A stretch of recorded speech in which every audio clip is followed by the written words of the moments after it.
What's up, guys? Pass the Jelly here. Today, I want to go over my top tips for starting a Pokemon card business.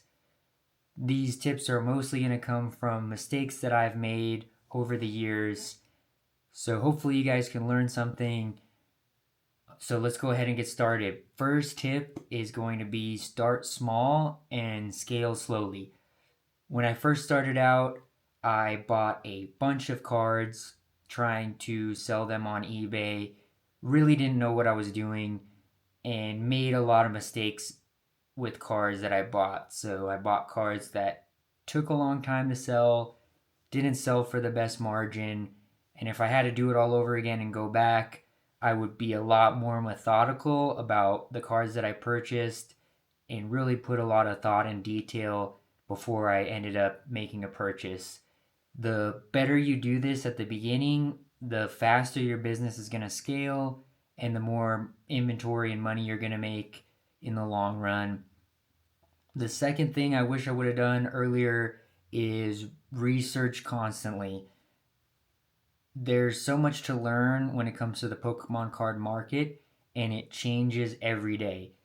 Cards come in and out, different things influence the price of cards. So, the more you know about every card, the better you're going to be when you're buying. And you should be able to recognize every card that you come across in your niche and have a rough idea of what the price is and what it's going to sell for. And more importantly, how long it's going to take to sell. Pokemon cards is all about liquidity because the margins are so small. So you really want to make sure that the cards you're buying are selling quick for a decent profit. Third tip is pack every order methodically and professionally. When someone orders a card from you, it's going to be their first impression of you and your company, and you want it to look nice and professional. There's plenty of videos on YouTube and the internet about how to pack cards professionally. So, really take the time and effort to pack your orders well, make sure they're secured, make sure they're not going to get damaged in the mail. It's really important when someone gets your card that they have a positive experience, and it's what's going to make the difference of them wanting to come back and do business with you in the future. Fourth lesson I could give would be sourcing is going to make or break your business. When you're starting out, it can be kind of overwhelming to find cards. The Pokemon card market, as I'm making this video, is extremely hot, so there's really a hard time finding product in a lot of cases. But the more channels that you have to find cards, the more relationships you have, the more opportunities to buy is going to make a huge difference in your business and how much money that you'll ultimately be able to make. And that's kind of the point I wanted to make next is your profit is generally made when you buy, not necessarily when you sell. So the better price that you can get when you buy an item, whether that's buying a bulk collection or sourcing from a good network connection, whatever it is, it's going to really help you make money ultimately on the back end. So if you pay a high price for an item, it can be really hard to get your money back and hard to get a profit. So you really want to have your sourcing down and work on it. I'm working on sourcing even to this day, trying to get better and trying to find better product at a good price. The next tip is sell speed is more important than profit in a lot of cases. It's more important to make a 10% margin in a day than wait a month, for example, to make a 20% margin. One of the rules I live by in my business is a fast nickel is better than a slow dime. So I'm always looking for inventory that's extremely liquid and fast to sell. And anytime I sell an item, I want to replace it with just as good or a better item that's going to sell just as quick the next time around. The third lesson that I learned that I wish I could go back and do over again is networking. It's really important to build relationships with other card sellers, other people in the business. Maybe there's a way that you can work together and fulfill a need that they might have, and you can work together symbiotically and grow your business. It's really hard going it all alone and trying to do everything yourself. Not to say that that doesn't work and it's not possible. As you scale, it's going to be harder and harder to do that long term. And you really want to focus on building those relationships. And I will say it might take time and it might take a lot of patience, because you could talk to 10 people and maybe only find one person that you can work with or is a good connection that you can rely on and that you can trust. The next lesson that I learned is never rely on a single sourcing or liquidation channel. If your entire business model relies upon sourcing at one source or selling on one platform, it can be really hard to grow and scale your business. And not just that, you also expose yourself to risk.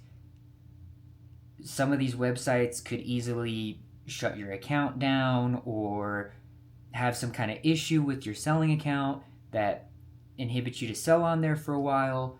And the more liquidation channels that you have, the easier it is to maintain your business if anything goes wrong. But also, you might find that you get more money for certain items at a card show, and then you get certain better margins online for certain things. So it's really about creating a good system and a lot of channels that you can really liquidate your inventory. The next thing I wish I would have known at the beginning is go to card shows as quick as possible. They're one of the fastest ways to learn about the products, network, and also get great inventory. A lot of the inventory that I get from my live streams is sourced at card shows, and I really think it's a great opportunity, one of the best opportunities to network with other sellers in your area that you can maybe work with, develop a relationship, and buy product from, sell product to. So don't sleep on card shows. They're great. They might be a little intimidating at first, but they're great ways to source product and get inventory. The next tip or lesson would be learn how to sell everything, but be very selective about what you buy. And what I mean by this is take the products that nobody wants and figure out how to turn them into products that everybody wants. Maybe there's a lot of items at the card shows that people pass on. A lot of times I'll get a binder from someone that's selling cards that have been picked through by everyone else, and I know a way to sell those products, so I can take that deal, maybe negotiate a little bit lower of a percentage, and sell an item and turn it into a better item the next time around. As I've done this longer, I've really got a lot more picky about the inventory that I buy, the condition of the inventory that I buy. I still want to be the person that can take mostly everything and figure out a way to sell everything. When I first started doing card shows, I was tempted to pay 80% on just about everything. And as I've done more shows and bought more, I realized that if you're going to pay top dollar for something, you want to make sure that those dollars are going to a premium product, because there's never a shortage of product. There's an abundance of product if you know where to look, and mostly it's about finding it and getting it for a good price. And the last lesson or tip that I learned that I wish I would have done from the beginning is look for ways to add value beyond just the card itself. When you take a card from one platform or one area and you arbitrage it on another website or sell it to someone else, not a whole lot of value is being created from that transaction. Don't get me wrong, if you take something locally and you sell it globally on a marketplace like eBay, there's a lot of value added in that situation. However, there's other ways that you can maybe create your own product or bundle something together to make another product. It's kind of like if you sell top loaders, that's great, but if you add sleeves to that and sell sleeves and a top loader, you bundle the product together and you made a better product by matching two needs together.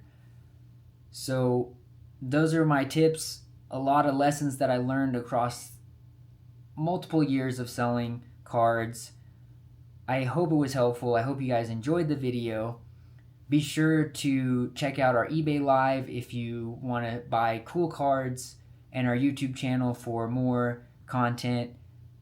But let me know in the comments below what kind of information and content that you'd like to see in future videos, and I'd be happy to address those in the comments or another video. Thank you guys so much for watching, and I'll catch you in the next one. Thanks.